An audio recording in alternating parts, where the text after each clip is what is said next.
We need more awareness, we need more training. We do speak specifically to creating a positive office environment. If a student asks to go to a prayer room, that complete accommodation is made, no judgment is made, but ultimately that is our role as school secretaries, to be there to respond to all needs of all students at all times.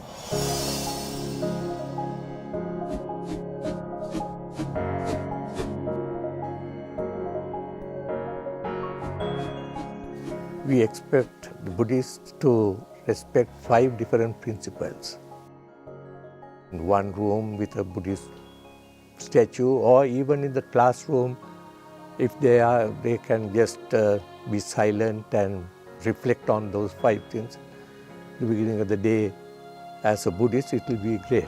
Because it helps you to start your day in very peaceful and gather your thoughts and concentrate your mind. So it helps for them to study well, and they can understand things they learn. Otherwise, they start, talking about what they seen the other day, and like a game or whatever, or a movie discussion. So it's good for them to control their thoughts. So the meditation helps them to improve their thinking power. Prayer is actually one of the 5 pillars of Islam, and it's mandatory for you to pray 5 times a day. You have to try your very best to do it on time. It's the second prayer of the day, and usually it's around 1 to 1:30 p.m. If we can get a room, even a small room, since we don't, with the population of Muslims in this school is not that much, we can adjust and we can pray, even if we're excused from class for just 10 minutes.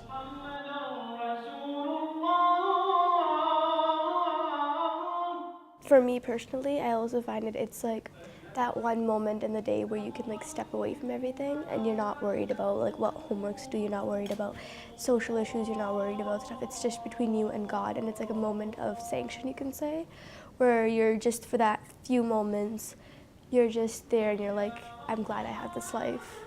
This is what I can say, my experience regarding the accommodation with kids from my mosque.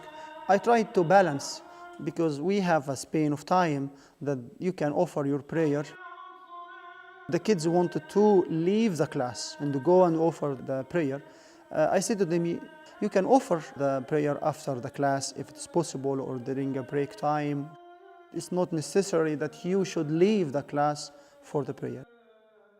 Not including Friday, if it's a normal day, they would probably need 2 prayer times, the noon and the afternoon prayer. So a student would need maximum of about 5 minutes to do their ablution and to come and actually say the prayer in a simple, reasonably clean spot. Noise and that is not a factor for a Muslim who's able to at least concentrate on his or her prayers. When I was myself in high school in this area in Cameron Heights, the vice principal had actually given me the health room because there was no other classroom available during the lunch hour.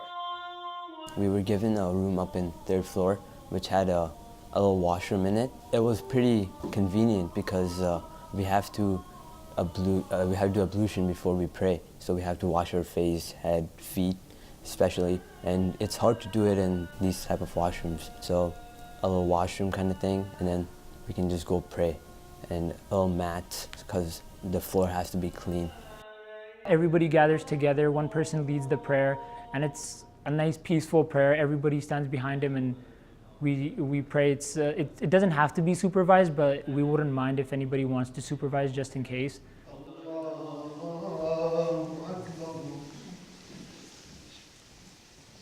Every Friday, a Muslim should offer his Friday prayer in the mosque or in a group.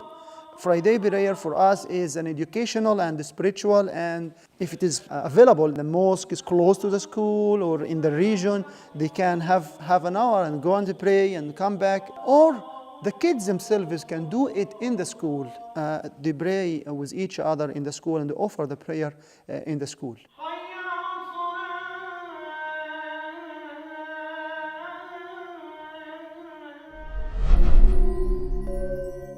There is an obligation to pray 3 times a day. Kids who would observe that, they would say the morning prayers before they went to school in the morning, and the afternoon prayer after they came home, and then the evening prayers. So there isn't any obligation to say prayers during the school day.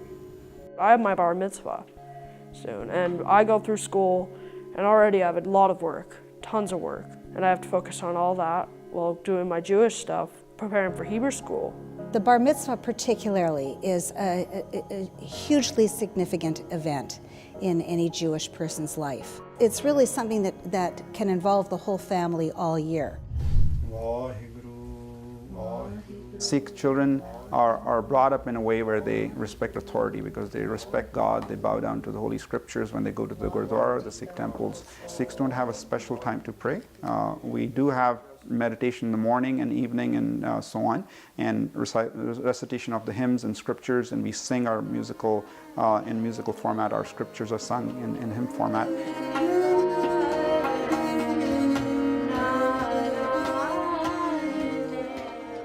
So Sikhs students, you would not find them saying, I need to be exempt at this point because I need to meditate, because our meditation is mindfulness at all times and knowing that we're interacting with this world, which is a creation of that one Almighty Lord that's created this world.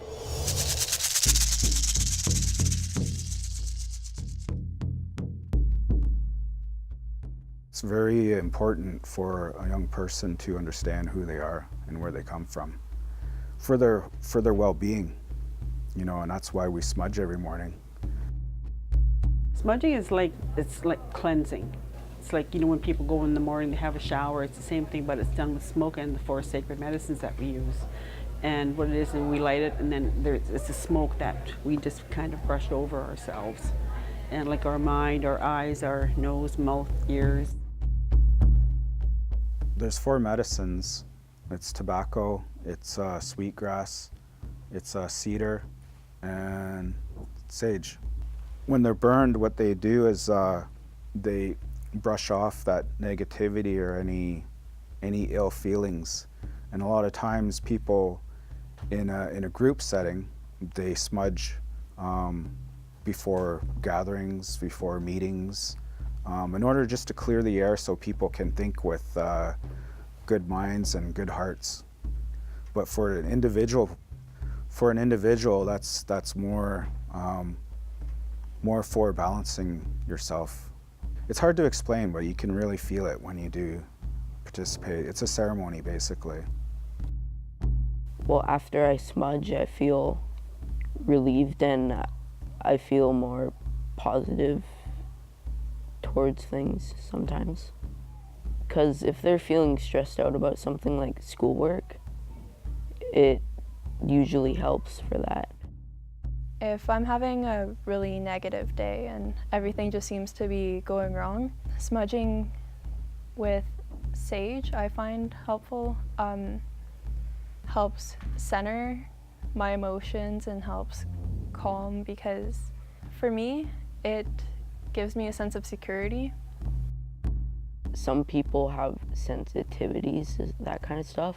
So if it were to be done inside, they might be affected by that.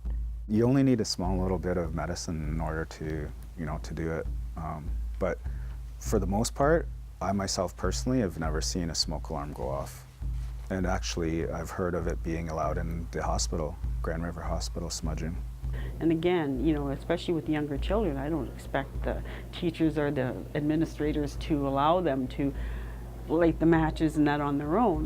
It's under supervision. Explain to the students that if they wanted to perform a certain ceremony or ritual, that they could come talk to this specified person that can be found at this place and this time every so often. If there was awareness about that, then students would feel more comfortable in going to that person and making it known that they do want to do. It would be very nice to have the ability to smudge at school.